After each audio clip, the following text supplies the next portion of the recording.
کہتے ہیں کہ جب تم یہ دعا کرتے ہو کہ اللہ تعالیٰ نبی کے طفیل میں 3 لفظ استعمال کرتے ہیں، وسیلے میں، طفیل میں، سب کے میں۔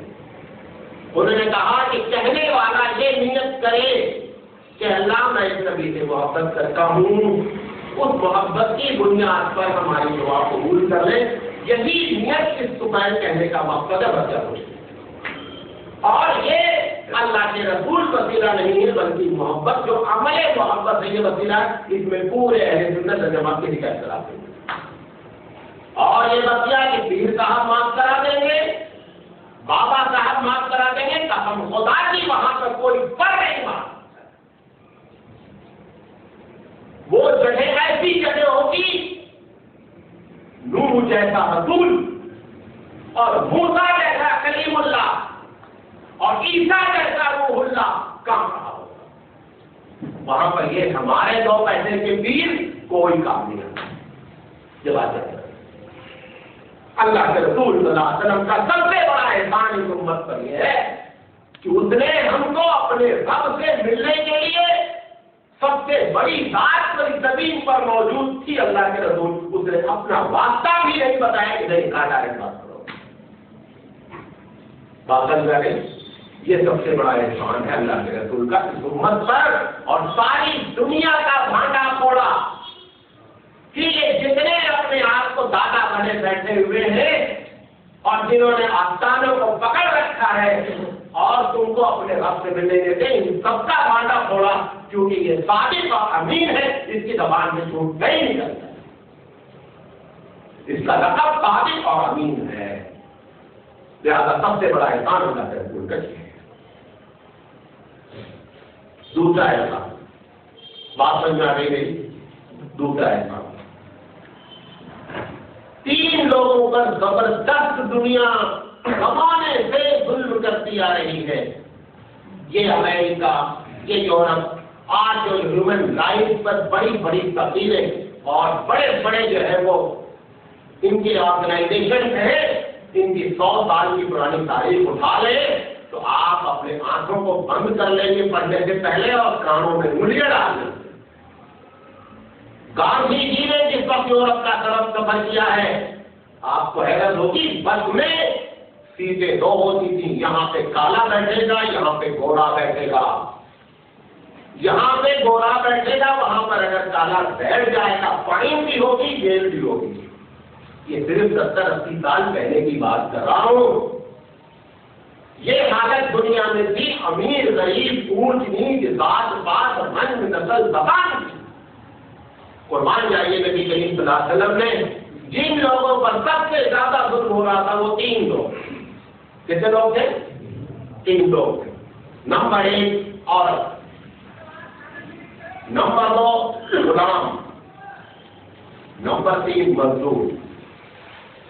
ان تینوں پر اللہ کے رسول کا اتنا بڑا احسان ہے، کبھی زندگی رہی تو اسی پر آپ سے گفتگو کروں گا کہ عورتوں پر اللہ کے رسول کا کتنا بڑا احسان ہے۔ میں اس ٹاپک پر لمبا نہیں جانا چاہ رہا ہوں، یہ پوری مستقل تقریر ہے کہ اللہ کے رسول صلی اللہ علیہ وسلم اور اسلام کا عورتوں پر کیا احسان ہے۔ 1400 سال پہلے کی بات ہے، جس وقت سوتیلی ماں کو وراثت میں بانٹا جاتا تھا، اللہ کے رسول نے فرمایا الجنت تحت قدم امہات، تمہاری ماں کے پیروں کے تلے جنت ہے۔ اس زمین سے اٹھا کر سوریا پر بٹھایا عورت، تصور کوئی نہیں کر سکتا تھا کہ عورت کے بارے میں یہ جملہ کہا جا سکتا ہے کہ اس کے پاؤں کے نیچے جنت ہے۔ آج لوگ مدر ڈے مناتے ہیں، مدر ڈے تو اس دن کے ساتھ جس دن اللہ کے رسول نے یہ جملہ کہا ہے وہ مدر ڈے۔ اللہ کے رسول صلی اللہ علیہ وسلم نے اس مقام پر عورت کو پہنچایا جہاں تک فرمایا کہ اگر وہ کافر بھی ہے صرف شرک میں اس کی اطاعت نہیں کی جائے گی، بچہ ہر چیز میں اس کی اطاعت کافر ہے۔ باپ کے بارے میں تو سارے لوگ عورتوں مردوں کو بڑا اونچا مقام دے رہے تھے، لیکن عورت کی کوئی کچھ فکری نہیں تھی۔ آج بھی کل جب صاحب آئے ہوئے تو وائٹ ہاؤس والے ہم نے کہا کہ پوری دنیا میں، آپ تو اس پوسٹ پر رہ چکے ہیں، پوری دنیا کی بات کر رہا ہوں، کسی مذہب نے عورت کو پراپرٹی میں حصہ نہیں دیا ہے، کسی مذہب نے نہیں دیا ہے۔ اگر پراپرٹی میں حصہ مل رہا ہے تو پارلیمنٹ نے بنایا ہے مذہب سارے کے سارے پورے چیلنج کی بات۔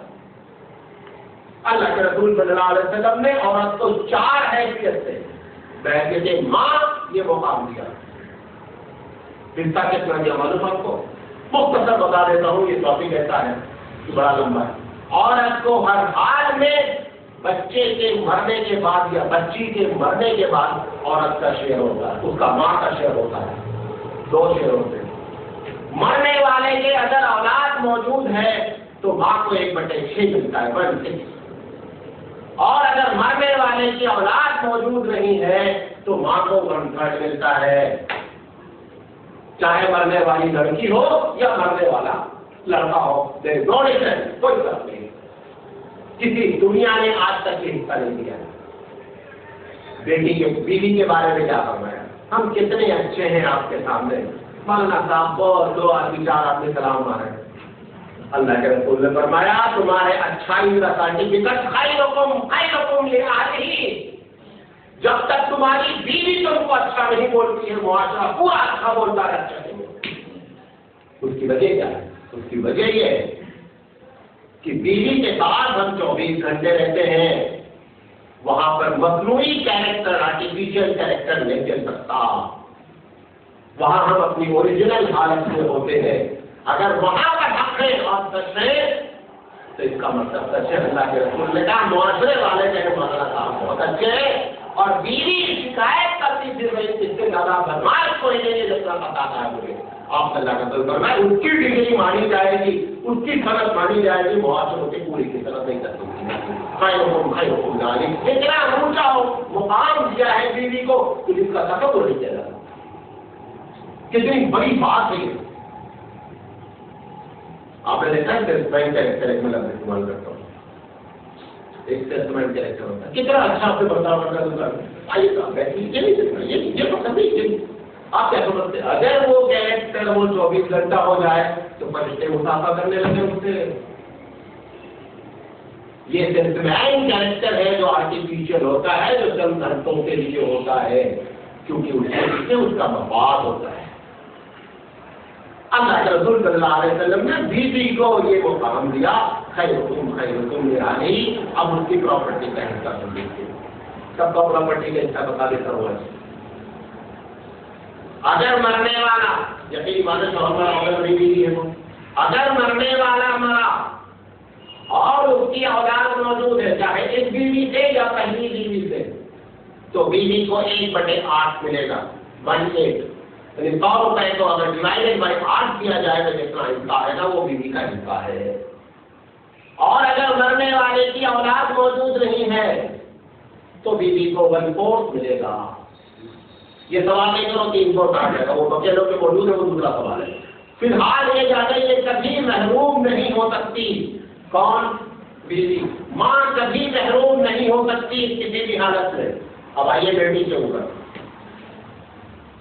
80 لڑکیوں کو اللہ کے رسول نے اپنی زندگی میں گارنے سے پہلے بچایا اور ان سے جا کر کے ان کی منت سماجت کر کے کہا کہ اگر اس بچی کا خرچہ نہیں برداشت کر سکتے میں اس کا خرچہ برداشت کروں گا، لیکن خدا کے واسطے اس بچی کو دفن نہیں کروں۔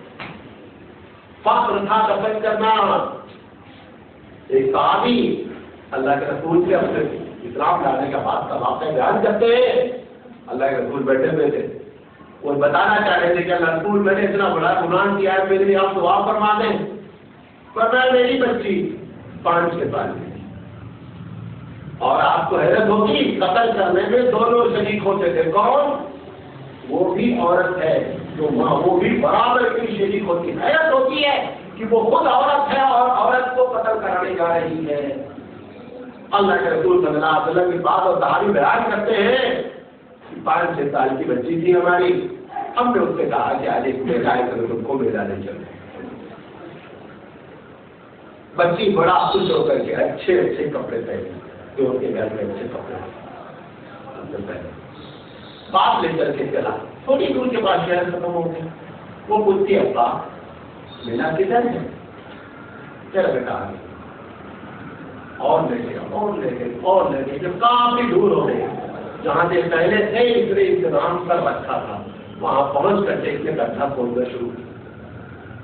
جب گڈھا یہ کھودنے لگا تو رات کو جو مٹی تھی وہ اس کے کپڑے پر آ رہی تھی. وہ بچی اپنے ابا کا کپڑا گندا نہیں اس کو صاف کر رہی کہ میرے ابا کا کپڑا گندا نہیں ہوگا، صاف کر رہی. کھودے جا رہا ہے کھودے جا رہا ہے کھودے جا رہا ہے.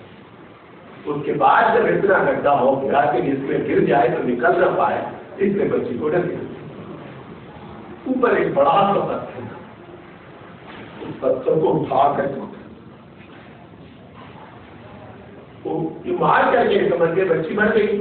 مر تو گئی، وہ بھوک بھی تھی پیاس بھی تھی. وہاں سے جب آنے لگے تو کہتے ہیں کہ اسی میرے کانوں میں اس کی آواز آ رہی تھی ابا ابا، اور میں اس حالت میں چھوڑ کر کے آیا.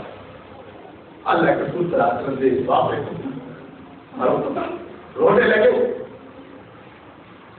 تو آنکھوں کے آنسو جاری ہو گیا. یہ اللہ کے رسول کا اتنا بڑا احسان ہے. قریش پر قریش کے کچھ قبیلے کرتے تھے، عرب کے قبیلے کرتے تھے، لیکن اللہ کے رسول نے 80 ایسی لڑکیوں کو بچا کر کے بتایا. پھر اس کے دل میں کیا بتایا؟ اگر کسی نے 2 بچی کی تربیت کی اور اس نے لڑکے اور لڑکی کے درمیان میں ڈسٹنگوش نہیں کیا، ممتاز نہیں رہا، فرق نہیں کیا، آپ نے فرمایا کہ میں اور وہ جنت میں ان 2 انگلیوں کے مانند ہوں گے. اتنا بڑا درجہ لڑکی کی پرورش پر کیا. اس کو شرط یہ رکھی کہ لڑکا اور لڑکی میں فرق نہیں کریں.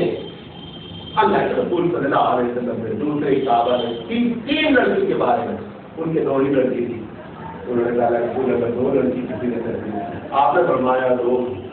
بعض روایت کہتا ہے کسی نے کہا کہ 1 لڑکی، اللہ کے رسول نے کہا 1 لڑکی، لیکن یہ کبھی نہیں سمجھے کہ یہ لڑکی ہے. اللہ کے رسول صلی اللہ علیہ وسلم اتنا خوش ہوتے تھے بچی کی پیدائش پر، اس کا کوئی جواب نہیں. آج بھی ہم مرڈر کر رہے ہیں. آپ کو معلوم ہے عرب لوگ پیدا ہونے کے بعد مرڈر کرتے تھے، ہم ایڈوانس ہو گئے ہیں. ہم پیدا ہونے سے پہلے